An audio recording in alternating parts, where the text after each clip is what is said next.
Bismillahirrahmanirrahim. Today on 10th Punch, powered enemy.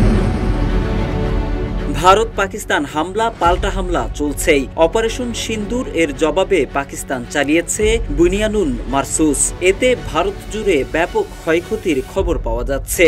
এদিকে ভারতও পাকিস্তানের ড্রোন হামলা অব্যাহত রেখেছে। ফলে জীবন শঙ্কায় আছেন পাকিস্তানের সাবেক প্রধানমন্ত্রী ও পিটিআই নেতা ইমরান খান।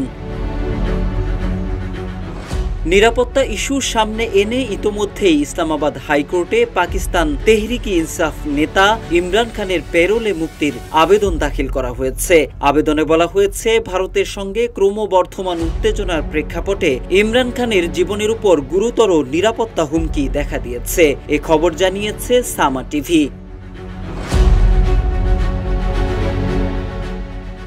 বান্ডেল থাকলে প্রতি সেনমানিতে টাকা বাঁচবে।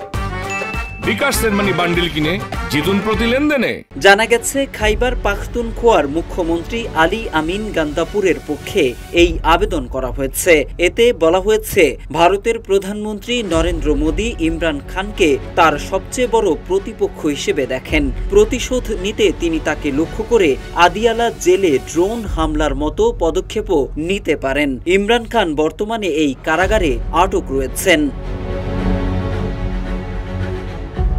আবেদনে আরও বলা হয়েছে, ভারত ইতোমধ্যে পাকিস্তানের বিভিন্ন শহরে ড্রোন হামলা চালিয়েছে। এই পরিস্থিতিতে কারাগারে থাকা অবস্থায় পিটিআই প্রতিষ্ঠাতার জীবন মারাত্মক ঝুঁকিতে রয়েছে। এতে উল্লেখ করা হয়েছে, প্রধানমন্ত্রী থাকাকালে ইমরান খান আন্তর্জাতিক মঞ্চে নরেন্দ্র মোদীকে চাপে ফেলেছিলেন এবং তাকে বিব্রতকর পরিস্থিতিতে ফেলেছিলেন। তাই মোদীর পক্ষ থেকে প্রতিশোধমূলক পদক্ষেপের আশঙ্কা অমূলক নয়। আবেদনে ইমরান খান কারাবন্দী অবস্থায় শৃঙ্খলাপূর্ণ আচরণ করেছেন দাবি করে বলা হয়, তিনি কোনো কারাবিধি লঙ্ঘন করেননি। দিন দিন তার স্বাস্থ্যের অবনতি ঘটছে। পাঞ্জাব স্বরাষ্ট্র দপ্তরে এ বিষয়ে আনুষ্ঠানিকভাবে আবেদন করা হলেও এখনো কোনো পদক্ষেপ নেওয়া হয়নি। আবেদনের শর্ত সাপেক্ষে মুক্তির ব্যাপারে পাকিস্তানের সংবিধান, আন্তর্জাতিক আইন এবং দেশটির কারাবিধির বিধান উল্লেখ করা হয়েছে। এর আগে পাকিস্তানের জাতীয় ইস্যু এবং যুদ্ধ পরিস্থিতিতে ইমরান খানের মুক্তির আবেদন করেছিল পিটিআই। ফের নিরাপত্তা হুমকি সামনে এনে ইমরান খানের মুক্তির আবেদন করা হলো। মোহাম্মদ সাইফুল ইসলাম, ইত্তেফাক।